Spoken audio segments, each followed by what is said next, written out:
오늘 아침 뉴스 연구소. 자, 뉴스의 맥을 짚어드리는 시간 뉴스 연구소 CBS 유창수 PD, 뉴스톱 김준일 대표와 나와 있습니다. 안녕하십니까? 안녕하세요. 자, 첫 번째 살펴볼 연구 과제 짚어보죠. 예, 헌법재판소가 오늘 오후 2시에 공수처법의 위헌 여부에 대한 판단을 내립니다. 지난해 초에 옛 미래통합당과 유상범 국민의힘 의원 등이 제기한 헌법소원 심판에 대해서 1년여 만에 결정이 나오는 건데요. 이들이 헌법소원을 제기한 이유를 보면은 공수처법이 헌법상 근거 없이 전 세계적으로 유례없는 초헌법적 국가기관을 설립하고 삼권 분립의 원칙을 정면으로 위배한다, 이런 이유였습니다. 네. 만약에 오늘 위헌 결정이 난다면 이제 막 출범한 공수처가 설립 근거를 잃게 되고요. 합헌 결정이 내려지면은 이제는 위헌 논란에서 벗어나서 조직 구성 작업이 더 탄력을 받게 될 것으로 보입니다. 네. 그리고 위헌 합헌 외에도 일각에서는 헌법소원 청구가 요건을 갖추지 못했다 해서 각하 결정을 할 가능성도 있다고 보고 있습니다. 그러네요. 자, 김준일 대표, 이 네. 위헌 주장의 근거는 구체적으로 뭐예요?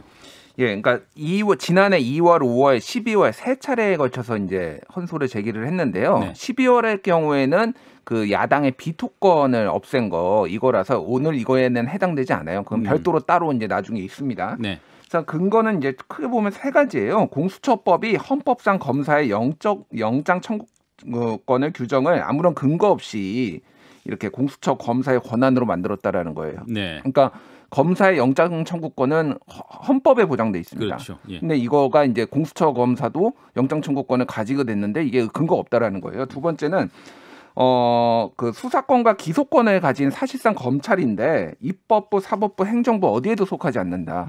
삼권 분립에 위배된다라는 거고. 네. 또 하나는 이제 헌법상 입법권, 국정조사, 국정감사, 예산심의권이 있는 것이 국회인데 여기에 공수처장 임명권까지 부여를 한 거다. 예. 이거는 문제가 있다. 이제 요런 세 가지 주장이에요. 예. 그래서 어떻게 좀 예상이 될까요, 그 결정이? 야, 이런 거 예상하기 쉽지 않죠, 솔직히. 쉽지 않은데 예. 대체적으로 이제 법조계에서는 합헌이나 각하 결정이 나지 않을까 쪽으로 좀 무게를 두고 있어요. 네. 첫 번째는 타이밍입니다.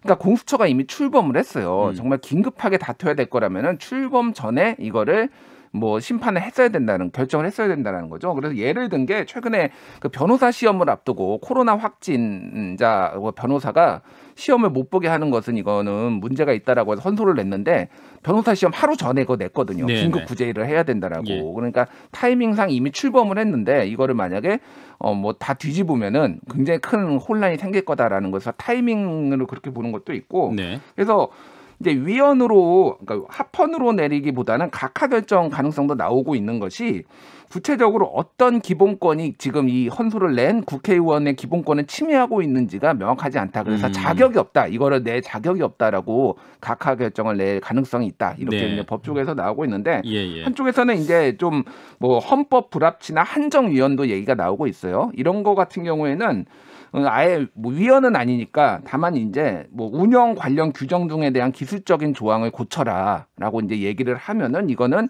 헌법을 고치는 게 아니라 국회에서 다시 그런 법을 좀 고칠 가능성 이런 것도 나오고 있죠. 예. 자, 유창수 PD, 이 결정까지 포함해서 앞으로 좀 공수처 어떻게 운영이 될까요? 진행이 될까요? 공수처가 아직은 김진일 공수처장만 정해져 있고요. 조직 구성을 갖추지는 못한 상태입니다. 네. 이르면 오늘 차장 후보군을 제청할 것으로 보이니까요. 정식 수사까지는 아직 갈 길이 멀다는 얘기인데요. 근데 지난 21일에 현판식을 했는데 그날부터 매일매일 그 공수처 사무실에 각종 제보가 쏟아지고 있다고 합니다. 그래요? 하루에도 수십 통씩 그 고위공직자 관련한 고소, 고발 우편물이 쏟아지고 있는데 대부분 검사, 판사 이런 고위 법조인들에 대한 불만 그리고 국회의원 같은 정치인에 대한 비판 내용 이런 것들이라고 합니다. 이게 고질적인 고소, 고발, 남발 문제가 벌써 벌어지고 있는 거냐 이렇게 볼 수도 있지만 또 그만큼 공수처 출범을 기다려온 사람들이 많다는 의미이기도 하거든요. 기대도 있다. 예.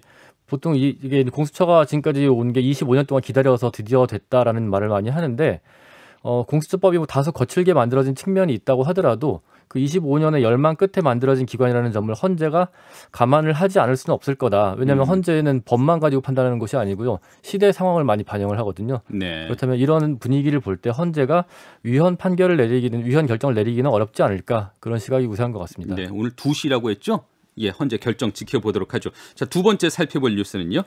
네, 국민의힘 조수진 의원의 조선시대 후궁 발언을 둘러싸고 논란이 격해지고 있습니다. 조수진 의원이 자신의 SNS를 통해서 민주당 고민정 의원이 오세훈 전 서울시장을 조롱했다 이렇게 비판을 하면서 산 권력의 힘을 얻고 당선됐다면 더더욱 겸손해야 할 것 아닌가. 조선시대 후궁이 왕자를 낳았어도 이런 대우는 받지 못했을 것이다 라고 덧붙인 게 문제가 된 건데요. 네네. 이에 대해서 민주당은 처참한 성희롱성 막말이다. 봉건적이고 왜곡된 성인식이다. 뿌리 깊은 여성이 혐오다. 이렇게 규정을 하고 당 차원에서 다각도로 강력 규탄에 나서고 있고요.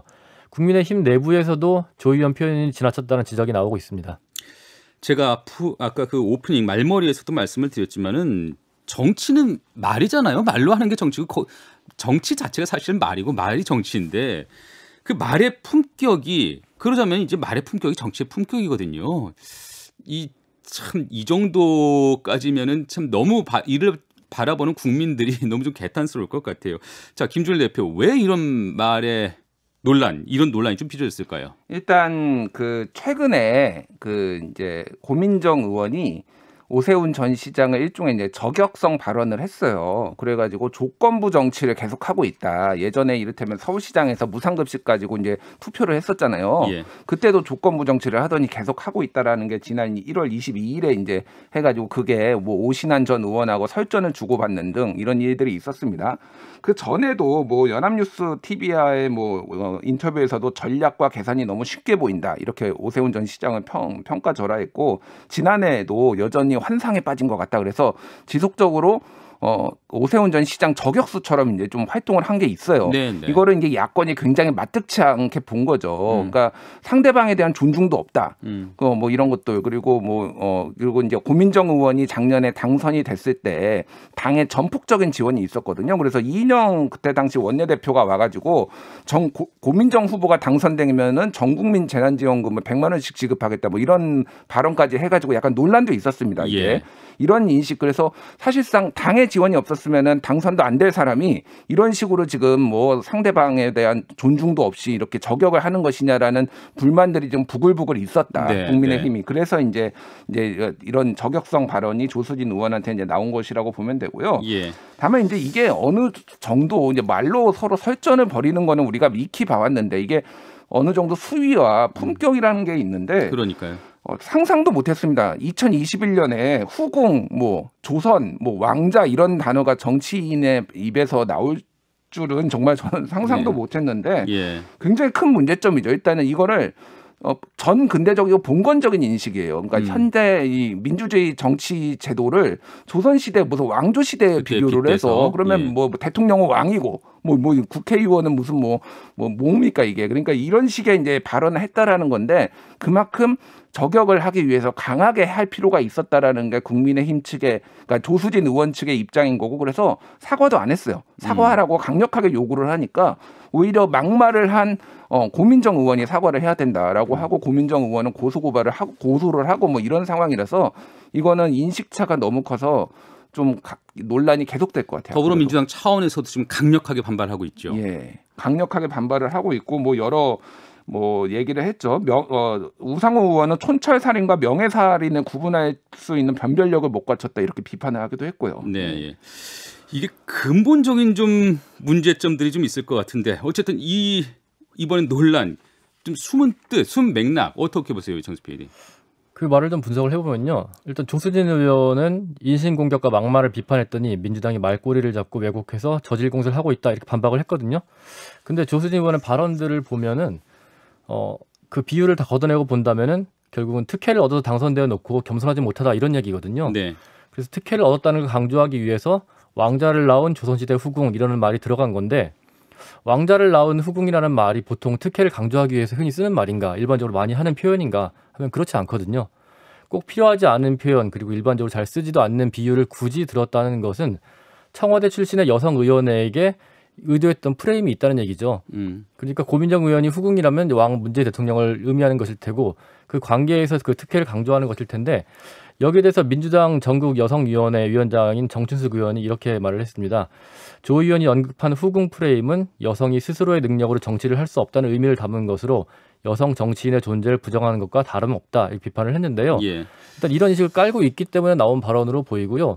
그리고 이게 그냥 민주당이 말꼬리를 잡고 왜곡해서 저질공세를 하고 있다 이렇게 말하기에는 자신의 말에 대한 책임을 져야 될 부분이 있어 보입니다. 네, 민주당은 어쨌든 당 차원의 윤리 제소까지 한다는 입장이잖아요. 이게 어떻게 가능하다고 보세요, 김준일 대표? 윤리위가 잘 안 열려요 일단. 그래요? 예, 잘 가동이 안 됩니다. 별로 네. 징계받은 의원들이 많지가 않은데 예. 모르겠어요. 이거는 그러니까 여야가 공통으로 합의를 해서 이거는 징계를 할 수밖에 없다라고 했는데 이거는 입장차가 너무 극명해서 뭐 좀 지켜봐야 될 것 같은데 저는 개인적으로는 이거는 징계까지 가야 될 만한 사안이 아닌가 이렇게 보여집니다. 예전에 조수진 의원이 동아일보 기자 출신인데 네. 2006년에 국회 정치인들이 생산해낸 배설물로 가득하다 이런 얘기 뭐 칼럼도 쓴 적이 있어요. 네, 네. 뭐 도대체 다 본인이 생산해낸 것은 도대체 뭔지 좀 돌아볼 필요가 있고 언론인 출신 정치인들의 문제점에 대해서 조금 얘기를 해봐야 될 것 같아요. 네. 그러니까 굉장히 많은 언론인들이 있는데 이분들이 대부분 당의 대변인 뭐 이런 것들을 맡아요. 원래 이제 뭐 그 말과 글을 생산하던 분이니까.